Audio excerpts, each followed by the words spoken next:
good people? Izzy Max here, back again for an MDL breakdown. You look here, things look a little different. That is because I am joined by two Blue Division coaches, joined by Dan. How's it going? And Hunter. What's happening? All right, Dan, you can take the video since this is your slides. Go ahead. Yeah, absolutely. So we had week 9 this week, and it looks like the playoff picture is finally starting to take a pretty decent shape. As you can see, the Red Division picked up their first win in interconference matchups, which leaves Blue Division with a record of 13-1. So Hunter has disgraced the Blue Division this week. So Hunter, we may have to excommunicate you, but 13-1 is at least a solid record in interconferences so far. But without any further ado, I think we can just go ahead and hop into the matchups. Yeah, so I'll go ahead. Yeah, I'll go ahead and take this one first since I watched it while sitting right next to the game. This was John versus Jess. You're going to see John, as true to fashion, lost with a positive differential. The pick'ems, take those with a grain of salt. We didn't do them last week, so they're just going to kind of be whatever. But you look and you see Kangaskhan really kind of carried John through the entire match. Jess had a little bit more balance between the Landorus, Lurantis, and Mimikyu, but John's real big demise was kind of just late game play. The Kangaskhan's 2 deaths actually came at its own hand. It died twice to Life Orb and Weather, I do believe. Ultimately, the consensus is John kind of threw with some of his targeting. While he was still picking up massive KOs, he kind of ignored the Mimikyu a little too much. And then in Game 3, when the Mantine maxed, it was actually slower than the Mimikyu, and Mimikyu was able to chunk it for huge damage with the Play Rough. And then Jess made a really good read by not setting Trick Room in Game 3, and John set it trying to counter it, which ended up working incredibly well in Jessica's favor.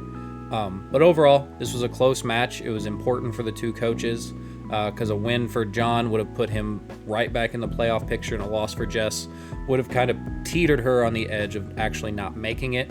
But what do you guys think? Go ahead, Dan. Yeah, so this was a pretty close matchup. The weekly pick'ems were just my pre-week picks since we didn't actually have a vote on them. This is just who I would have picked going into the matchup. I do think that John's Mantine play was a little suspicious at times. Like, I'm a big Mantine aficionado after a recent season that I've had in another league. So seeing it with 0 kills and 3 deaths does hurt my heart a little bit, but he did the Kangaskhan very effectively. I do think late game, he was able to put himself into favorable positions, but was not able to consistently convert it.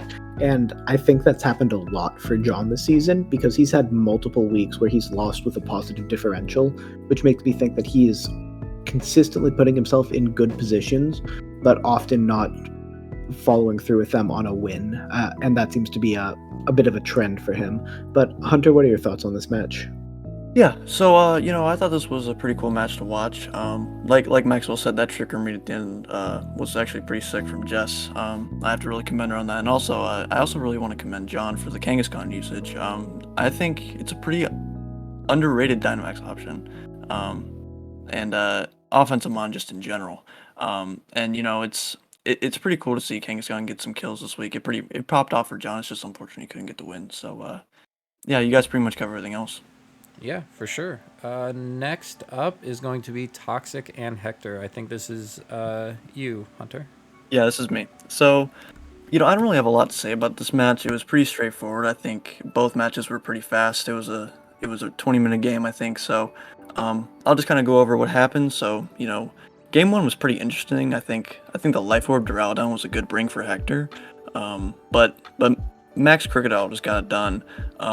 He actually got a pretty clutch Max Knuckle KO on the Klefki, which boosted the Crocodile. It didn't actually end up mattering because he actually switched out the Crocodile while it was Dynamax, and I think it was a pretty sick switch actually. When I first saw it, I was like, okay, Toxic, what are you doing? But then the turn after, I'm like, oh, because he switched in the Dragapult, and I said, oh, like he's in a pretty good position right now. He had the Dragapult Colossal across from the Duraludon Vaporeon, I believe. And he was in a good spot to win that game.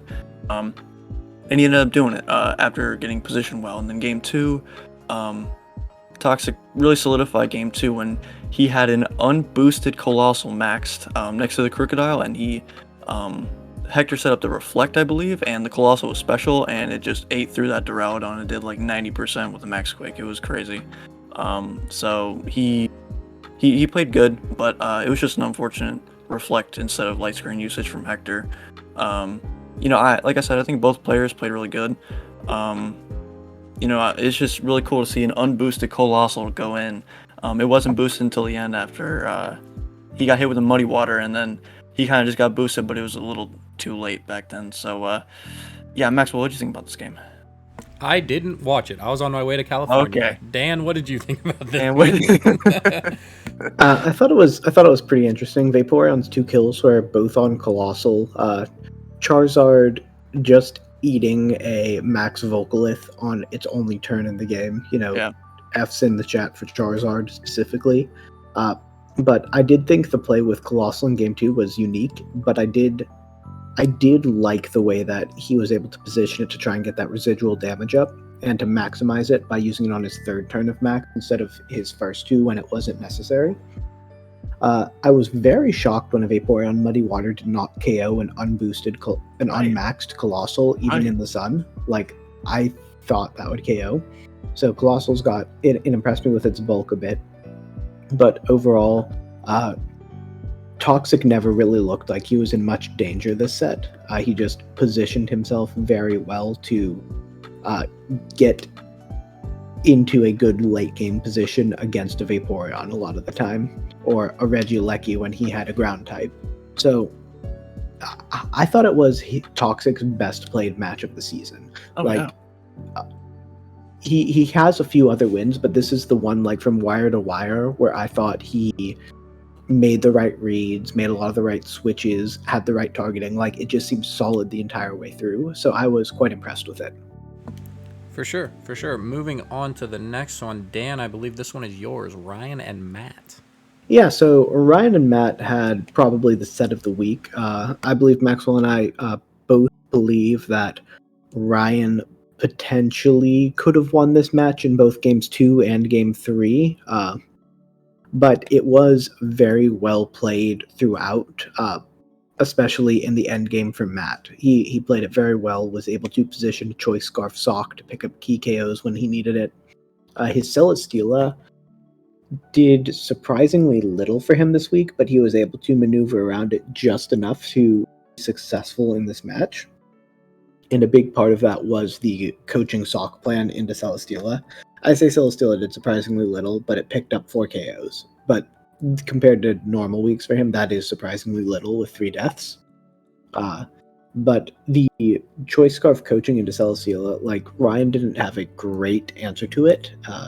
Celesteela was always going to be either at +1 defense or +1 special defense because of the AV with whatever he played against it. So overall, Matt seemed to have the better game plan, but I think Ryan generally played better, except late games. The big one that sticks out for me, game 2, is not playing around Chartyberry Pelipper, which is a weird thing to play around, but I believe that the Dark-type move from the Moltres, along with the Brave Bird from the Blaziken, would have killed the Pelipper, whereas because of the Chartyberry, the Ancient Power didn't, and I only think you Ancient Power there if you are looking for the stat boosts, because you don't need it to kill, so the chip is probably nice there, and it also plays around Chartyberry. But Hunter, what are your thoughts on this matchup? Yeah, I actually agree with you guys when you say that it's the match of the week. I thought it was really, really cool. 2 top contenders from each division. It's always fun to see. Excuse me. I think Ryan's Slurpuff usage has been a little bit lackluster this season. I'm finally glad to see him bring it out and actually use the string shot with the Unburden. I think it's completely underrated, like absolutely underrated as a Pokemon. With the Unburden, you can do a lot of cool things. Like, for example, I think he used was it Fake Tears, Charm, String Shot? It was something along those lines. And it outspeeds everything, barring a Choice Scarfer, like a really fast Choice Scarfer, which I mean is kind of insane. But I actually really like what Ryan brought. The burb went off. It did what Moltres does. Matt's I mean, Matt's, oh my gosh, like the physical Celesteela with the scarf coaching on Sock was just insane. He was AV Celesteela, so it was it was a really interesting match. I think it could have gone either way. I mean, there were some unfortunate hacks like here and there, here and there, here and there, but I don't really think it was a lot. I mean, maybe it could have swung some matches here or a match here and there. But like I said before, I think both players could have won this game. I actually agree with you about the Charty Berry. I think that, I mean, barring like some crazy set from Pelipper, I think the Max Darkness and the Brave Bird would have killed the Pelipper. But Ryan was trying to work around that Charty Berry, so I think that was maybe a little bit of an oversight. I don't know. I don't really know what he was thinking, like in depth like that, but yeah, it was a fun match to watch, and I commend Matt for the scarf coaching. So that's insane. I just can't believe you brought that. So yeah, so the throw for me was actually in game 3, and it comes down to, I guess Ryan didn't know how coaching actually worked, because you wasted a turn basically follow meing and then not really doing anything offensively with your other mon. So you can't redirect follow me because you can't target an opponent, and I feel like that just immediately put Ryan on the back foot. And seeing how the game ended, that one turn of offensive damage could have actually swung the game incredibly hard in Ryan's favor, because it did end very closely, as you can see. I mean, Ryan ended with a 0 and Matt won with a -2. So just one turn of offensive pressure could have turned the entire game in Ryan's favor, because it was a 3-game set.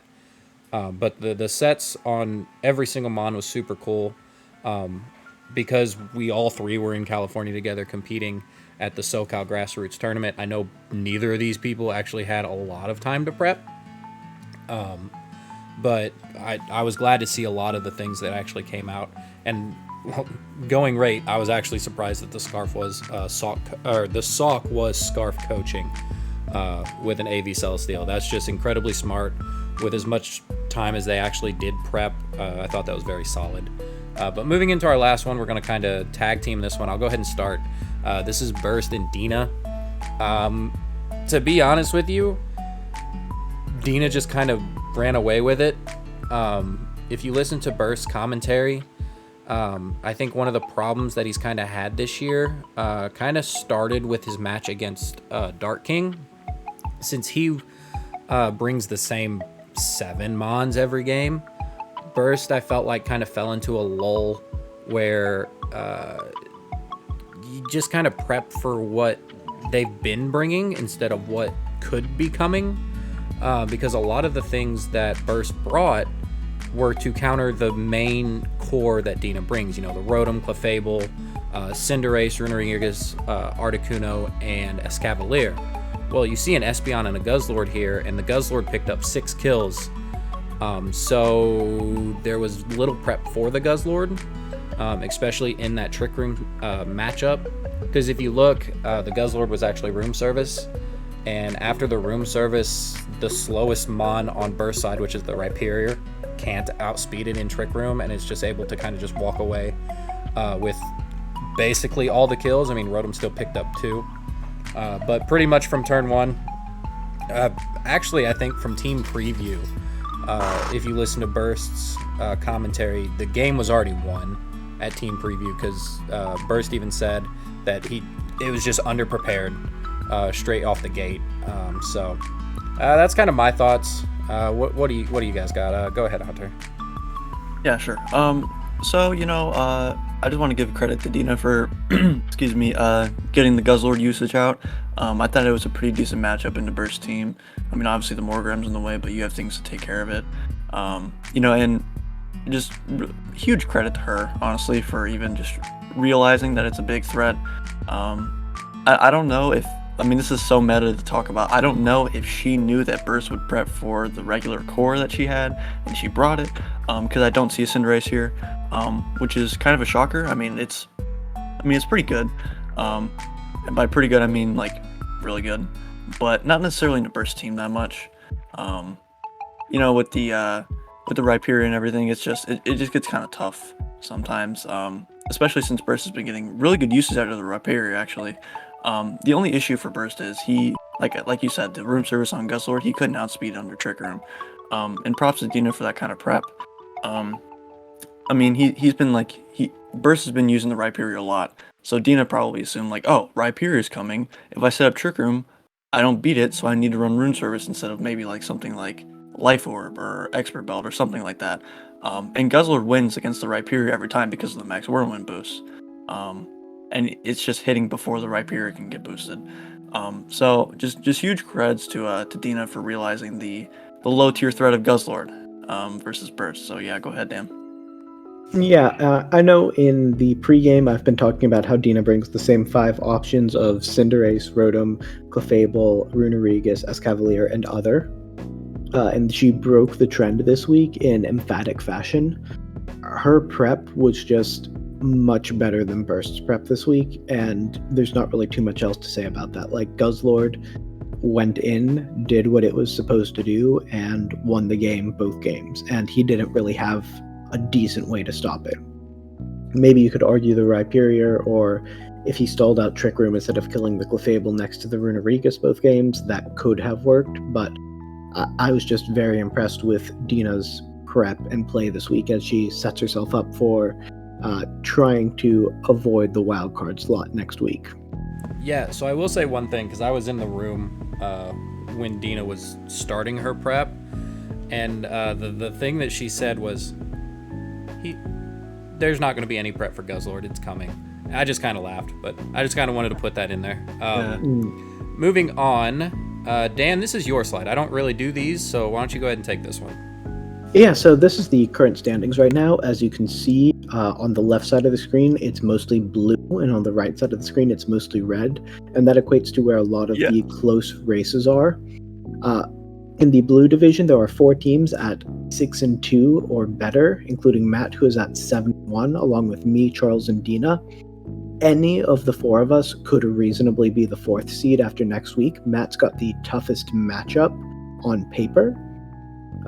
But if he loses, then it comes down to a differential fight between a lot of people if everyone else wins. But if any of me, Charles, or Dina loses, we'd get the 4th seed. And why this is important is, of course, the wild card has to play Jess while the other 3 get a bye. So this last week is going to be important for 4 out of the 7 coaches in blue division when it comes to seeding. And on the red division, it's a similar story, where Burst, Dark, Hector, and John are competing both for a wildcard slot and a last slot in the playoffs. John has the best differential but the worst record, but if he can pull a win while the other 3 all lose, he would vault all the way into the number 3 spot. Whereas if Hector, Dark, or Burst lose, they actually risk falling out of the playoffs with a John win, even out of the wildcard slot. So we've got a lot of close races in both divisions. Just the location and the stakes of the 4-way races are different from division to division. But do you guys have any comments on the current playoff setup? Hunter, go ahead, and then I'll close this out. Yeah, sure. I mean, they're very, very similar races, right? Like, we're talking about, let me see, 2 to 5. Oh no, I guess it's 3 to 6 in the red division. But it's just a wild card race right now. The blue division is just, they're phenomenal. But the red division is very competitive too. I mean, look how close the records are. So it just comes down to who can pick up the big wins this week. This is the biggest week of the season, as far as I'm concerned. When it comes to playoff seeding, it kind of reflects that on the standings here. So, good luck to everybody. Yeah, that's pretty much it. Yeah. So, kind of talking to Future League, there's already been a game that's been decided. Because it's basically impossible for standings to change. So Toxic did end up forfeiting to Ryan, which means Ryan is locked in that 2nd slot, and Jess is locked in that 5th slot, that last wildcard slot. So you should see X's by Toxic, a star by Jess, and a hashtag by Ryan. But this is where the standings were at the end of the week. Honestly, given the trend, I'm not surprised this is where things ended. Personally, I think the red division kind of underperformed. So that's kind of where I stand. But that's going to do it for us, relatively short. So I am going to go ahead and pass it on to the other guys. It'll be Ryan, Matt, and Johnny. So they should have a fun one, and we'll see you in the next one. Peace. Hi, everyone. Thank you, Maxwell, for passing it over to me and my crew. So today we got Matt coming in from the Blue Division. What's up, guys? Fuck you. And then we have Johnny coming in from the Red Division. Howdy, folks. All right. Thank you, Johnny. You're my favorite. Always love to have you on. So, for I feel today, the love. Yeah. Today we got our fairy boys up here. We got Matt. Gardevoir, which can be a boy or a girl, but on the internet it's a girl. Then Sylveon and Whimsicott. None of these were drafted. Moving on. First game of the week. Matt, why don't you get us started? Being our guest. Okay, so we've got Dark and Charles here. Looking at team preview here, nothing really too surprising on Dark King's end. I believe Charles said the same thing in his video. This is about what we usually expect him to bring, and that's okay. The Roserade is a little bit new. I think he's brought it. It comes in before, and out. That's the flex slot. It's been to a couple sets. Right, that's kind of how I felt about it. It's not a member you see here every time the way that like the Hippo, Dracozolt, and Togekiss are, but it's shown up a few times, so kind of cool to see, but again, not too surprising. I'm much more intrigued by the team preview over on Charles' side. We have his newer pickup in Leafeon. I believe he picked that up in the last transaction cycle.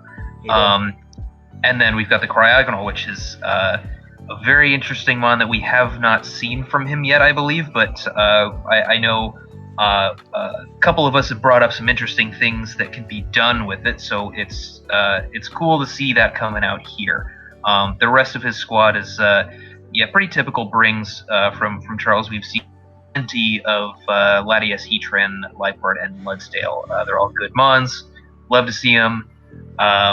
So that's my thoughts on team preview. All right, Johnny, you have anything you want to add?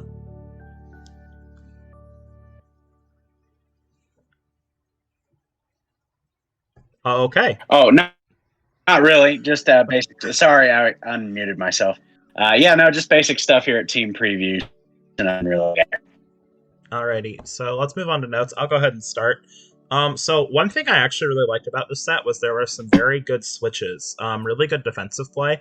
We see Charles switched out his Maxmon at one point. I saw Dark do some really good, nice defensive switches in Game 2, I believe it was, where that suddenly put him at an advantage I really liked. The Max Hippowdon's cool. We've seen it a couple times. I do wonder how it would have done compared to another Mon, because I don't feel like he got a lot out of that Max. Because you have to kind of target around the Mudsdale there.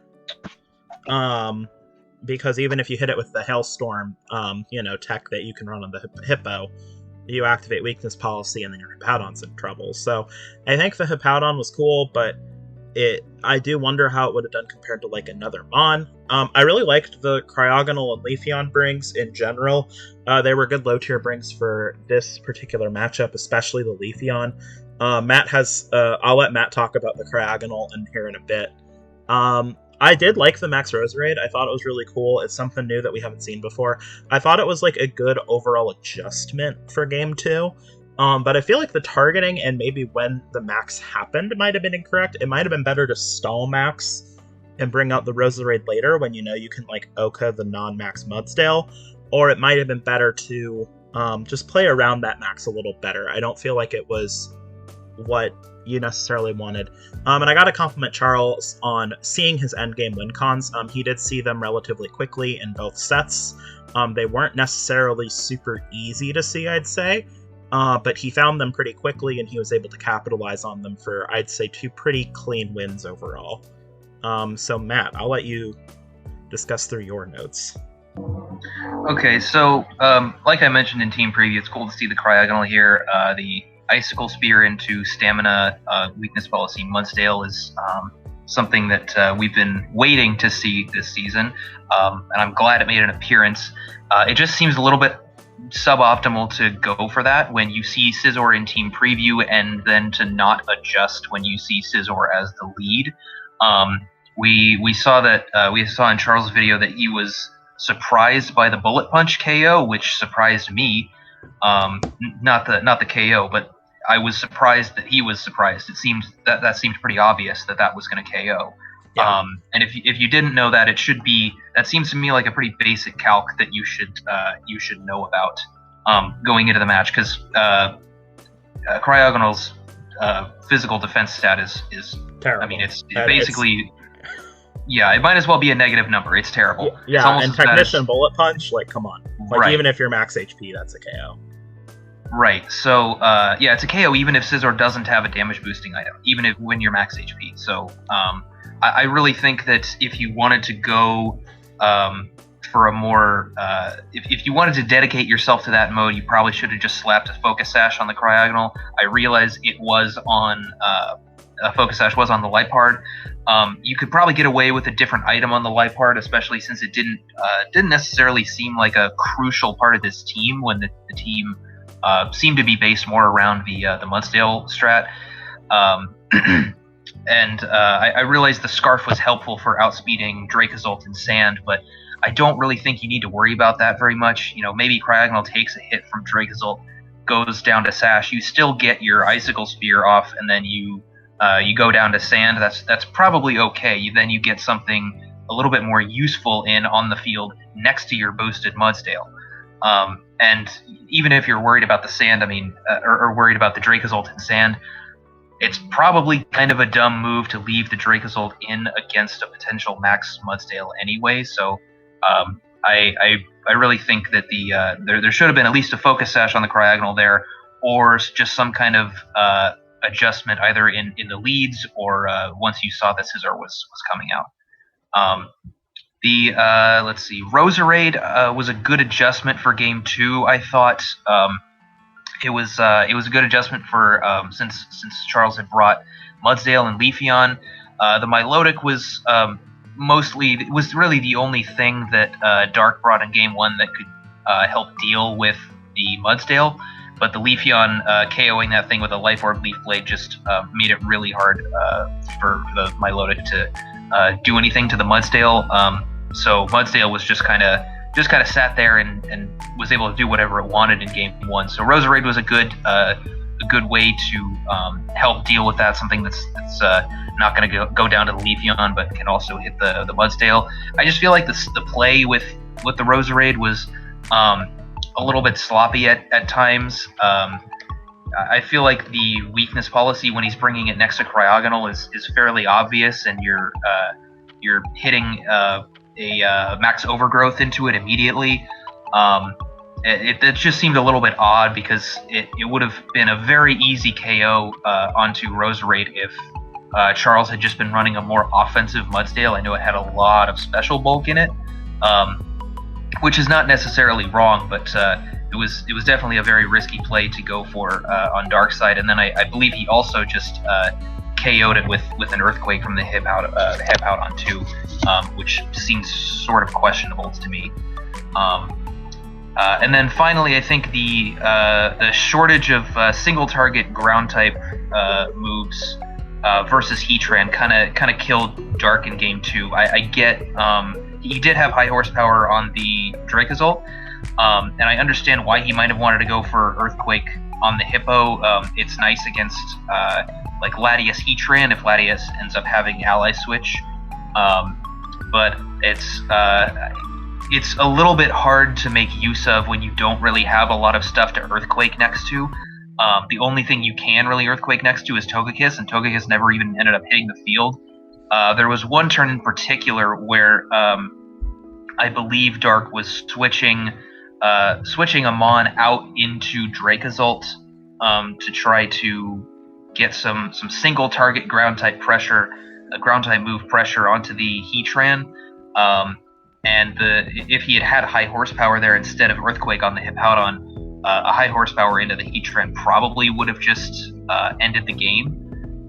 But he wasn't really able to do that because he couldn't Earthquake next to anything else that he had on the field. So that kind of killed him there. It would have been, given what his team composition was like, probably would have been better to toss a high horsepower onto Hippowdon, even if that means you're going for, double Grum. That's all I got. Yeah, very good points brought up by Matt. The only things I had to say about the match was like in game 2, I really appreciated the lead adjustment from C-Rad or Charles. He really read into game 1 and figured out what the big pressure points were in their match, like his Mudsdale, of course. So he adjusted very well. He kind of predicted the lead that would happen on the other side. Although I should say on Dark side in game 2 was a big one for me, which I really appreciated. But there was this max starfall that he did into the switch-in, and instead of like a grass move that may have KO'd the Mudsdale or something like that. But overall, I think there was a really good sense of what was happening on the field from both of the players during this game, because the Max Starfall changed it, to not be grassy terrain, of course, which would help out the Leafeon later, which the Leafeon can turn into a big threat. Really good sense of switches, and it seemed like there was thought to all of the things. Like these are both pretty good players. Or I should say very, very great players, not just pretty good, but, they know what's kind of happening on the field. And there's like some misplays here and there, and, item selection is very difficult. It really is. But, I think it was pretty overall good set. What do you think, Ryan? I'd agree with that. I'd say this was definitely a good set.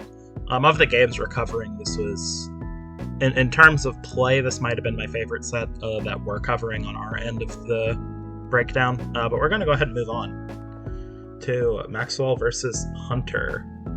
I can kind of break this down. So Maxwell's mostly just has his standard stuff he's been bringing. But you see Maxwell's team, and even if it's the standard stuff, it might not be standard sets, as we've learned. The Mandibuzz is kind of the only sort of weird thing. On Hunter's end, we do have definitely a more untraditional team.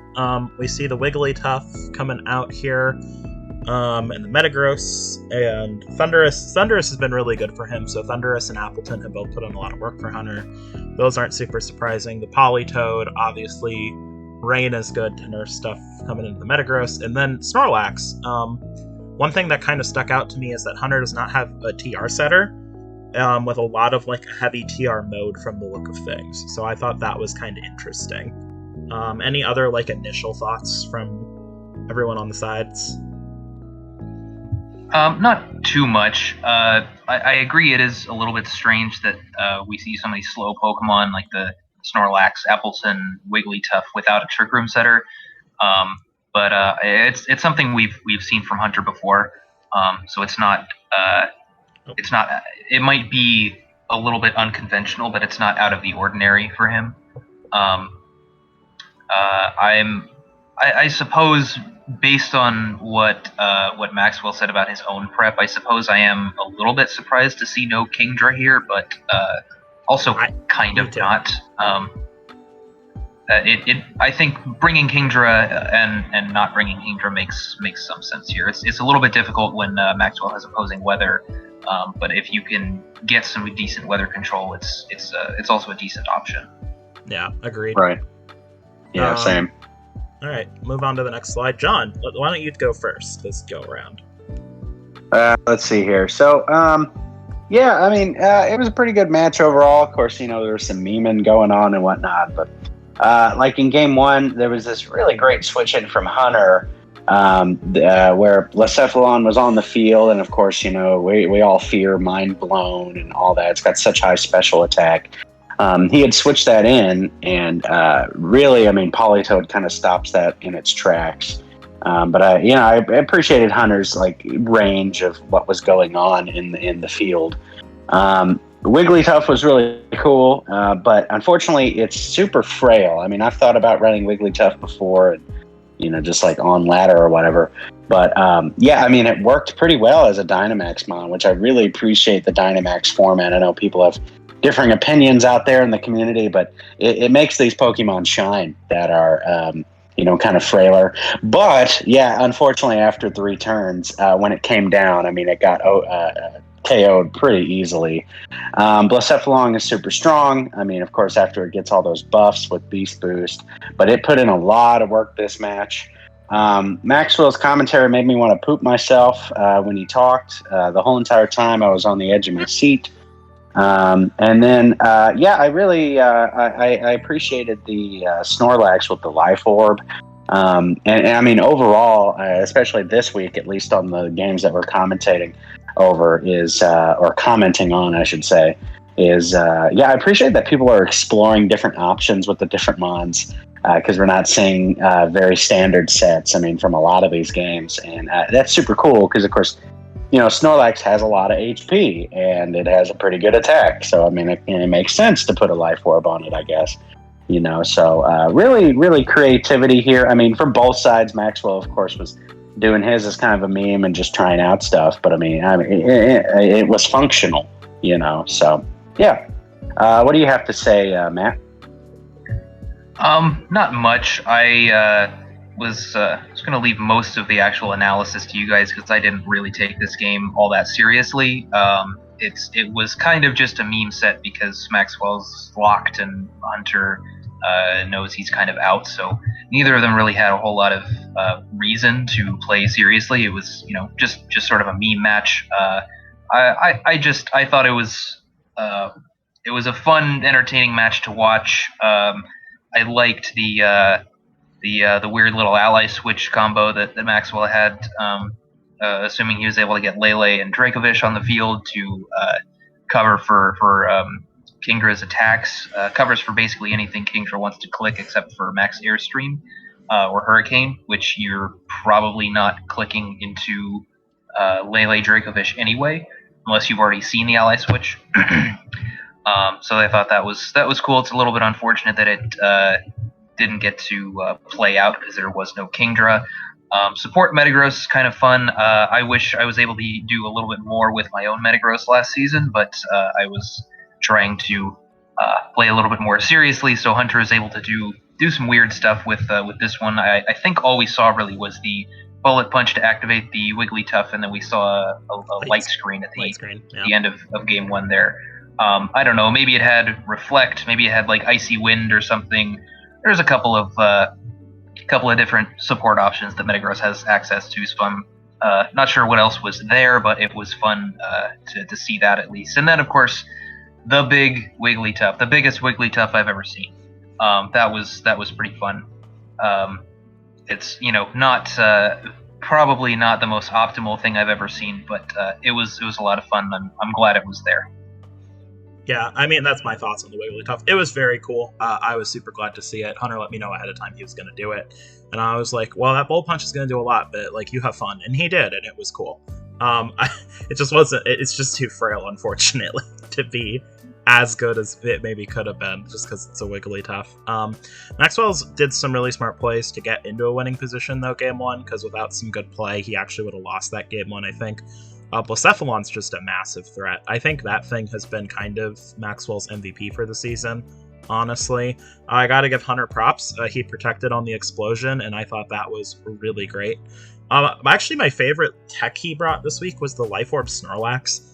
I recently got wrecked by a Life Orb Kangaskhan, and I've been seeing like some other like weird like Life Orb normal types. I actually think those are really potentially very good, and I thought it was a really cool set and a good tech move. I think though that if you're gonna bring, I do think though that if you have a team that's slow, I know this is a meme match, but even still, I probably still would have brought Trick Room in one of your slots just to like have it. Overall, it was a good and weird set. I mean, I enjoyed it, but I don't really have a whole lot more to say on it. So with that, I guess we can move on. I can grab this one, Dan versus Grant. Yeah, so I mean, starting off here, I mean, gosh, you look at the two teams, and it's kind of, of course, you see my boy Caparaja there, But from Dan's side, it screams preparation to me. Not as in the H, but I mean like preparation as in like there's something going on here, especially when you bring a Diglett, right, and a Tornadus. And I mean, it's especially the Cophagrigus, that's kind of an uncommon bring, I think, like you don't see that too often. So I'm instantly thinking, like, what's the Cophagrigus? Is it there for its ability to get rid of other abilities? And you see all this stuff on the say, okay, the Tornadus is going to come in and probably be in speed control and Caparaja, maybe it's going to be set up, stuff like that. But then you look over to Grant's side, and it kind of makes more sense what Dan has brought, especially with the Azumarill. If that attacks into the Cophagrigus, maybe he's trying to get rid of its ability, huge power. That's the type of stuff I'm looking at here. But Grant's bringing a lot of offense. Of course, Drampaw, another one of my favorite mons.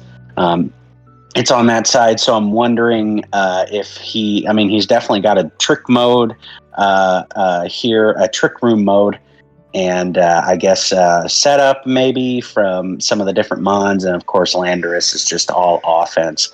But moving on to the notes here, first off, I just want to say that Dan had such a great tilt plan, to tilt Grant, because he brought all shinies, which really, I think, threw his game off. Especially the blue nose on that Diglett. I really, really, really appreciated the beat-up strategy with Diglett and the Doggo, because, of course, I've used the Sludge wave to proc my fairy types. Like Diglett and Dugtrio are so fast, so maybe that's what I was thinking he was going to do, maybe with Primarina or something like that. But he went for the beat up with Arcanine, which was super clutch. I died a little bit seeing Fissure come off. I think we all did, especially from a Diglett, right? But really big props to Dan, because the Diglett was such a good choice. I almost want to harken it back to the Pachirisu bring, right? In Worlds, it's like, this mon that doesn't look like it can do much, but it's just that last piece to the team, right, that really brings it all together. Diglett had the tools to really work, and of course that's really lucky to get that Oko move, right? But with beat up and its speed, he saw that a lot of the threats that Grant was probably going to bring were going to be slower. So Diglett, even with its lesser speed than, its grown-up version, it could still outspeed and do some damage. And even like later on, it got that beat up off of, I forgot what was really low HP, but it ended up. Yeah, that was nuts. And then it gets 2 KOs. That's so crazy.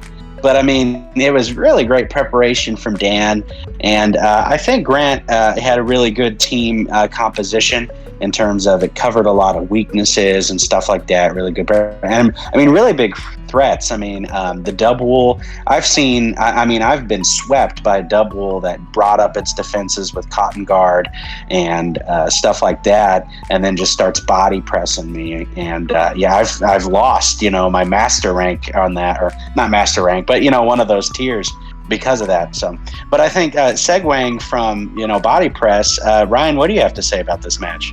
Yeah, fuck Dan. You landed an Oko move. I can't respect that. I watched Matt on stream for hours try to even land one, and he couldn't. Beat up Arcanine. We landed a few. He did, but it took a minute. And Bright Powder was more clutch than the Oko moves were, if I'm being honest. Anywho. Yeah, that's fair. Beat up Arcanine was a good call into Grant's team. I liked it. So I do know what Grant's intended strat was, which was you click Cotton Guard, and then you baton with the double, and then you baton pass into the Steelix. I don't think it would have worked, because you can't kill Primarina. And actually, honestly, even with the Cotton Guard, if you're at plus 3.5 with the double or whatever, sorry, I would just use showdown numbers because I'm an idiot like that. But even if you're at that, your body press, like the amount of damage you're getting off the Steelix compared to the double is actually kind of minimal, so it's not necessary, but it's cool.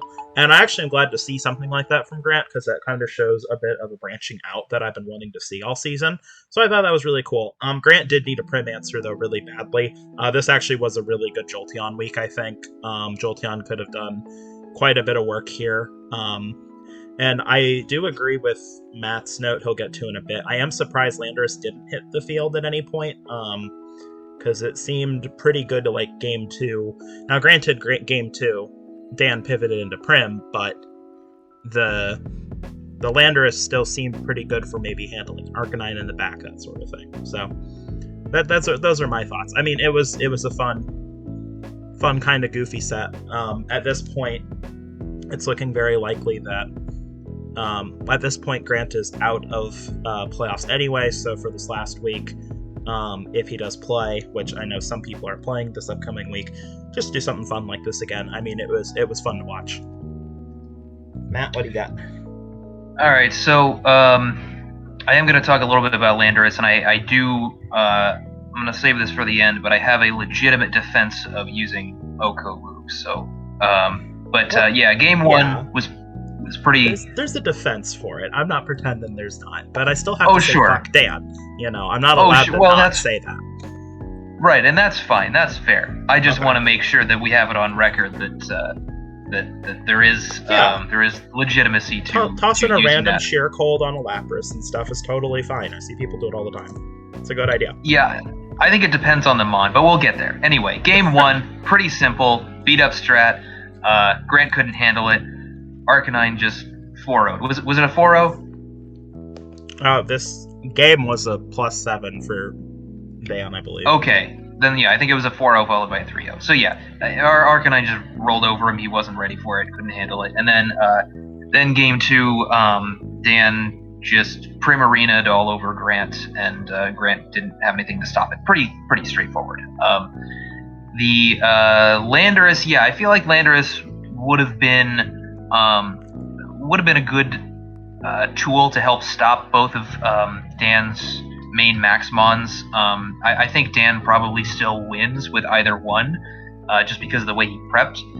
But I think it was probably Grant's best shot at at least taking a game. He's got Intimidate for the Arcanine. He's got a type advantage against it. The Arcanine was, I believe, carrying a Shuka Berry, so Dan was prepared for that.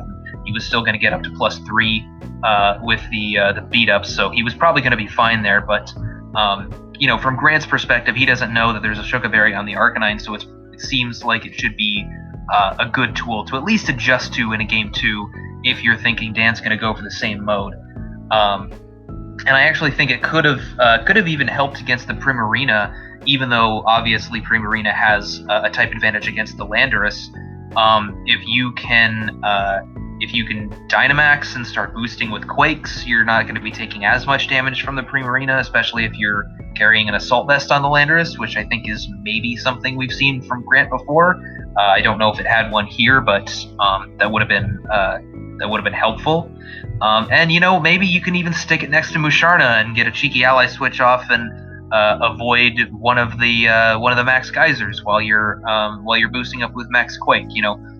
It's still a little bit shaky because, like I said, Primarina does have the type advantage, and Dan had the Tornadus next to it, so I'm sure it was going to outspeed the Landorus under Tailwind. So I don't think Grant actually wins there, but I think the Landorus is what gives him the best chance to win, so it was a little strange not to see it hit the field. And as for Diglett, I think this is something I may have mentioned on a video in the past, I'm not sure, but tossing an Oko move on a Pokemon that's otherwise not doing a whole lot, whether it's a super low tier, not fully evolved Pokemon like Diglett, or just a really bulky Pokemon that has trouble with its own damage output. Turning a Pokemon like that into a genuine threat is something you can actually do with an Oko move, because then if your opponent's like, oh well, I can just ignore that stupid Diglett, or maybe you've got like a bulky Gastrodon with Fissure or something like that, that's not doing a whole lot of damage. I think Fissure's actually a transfer move, but it's the thing that popped into my head. You're maybe thinking like, well, maybe I can just ignore the Gastrodon because it's not doing a whole lot of damage. But then once you see it click Fissure, it demands attention because even something like Hypnosis, just some kind of some kind of like low accuracy, high reward type move is a great tool to have on a mon that's otherwise not doing anything, because it makes your opponent go, oh shit, I need to address that because if he gets the right roll, I might be fucked. So Fissure on Diglett, I 100% support that. I think it was a great decision. Even if you didn't hit any fissures, I think it was still good. So I like it. Props to him for that. So this was our last game of the week. We will have a new breakdown crew for next week, and then we'll go back to, I believe after that, Matt Maxwell and I will do the playoff breakdown stuff. But just any final thoughts from our crew before we kind of sign off for the day? Next week is the last week of the regular season. Oh man, crazy. Well, it's been a crazy season so far. A lot of interesting games this week, and the nice thing about people starting to get locked in and stuff like that. These meme matches, you get to see some really cool play, and you never know. I mean, it can turn into something pretty substantial later, or that you can use on ladder or something, get number one in the world. But I do have a joke. Why are Taylor Swift's songs always a hit? Why? Because Swift never misses. Okay. We should probably end right now. All right. So Matt's mean. Meaner than me somehow. All right, we're gonna go ahead and peace out. Have a great rest of the week, everybody.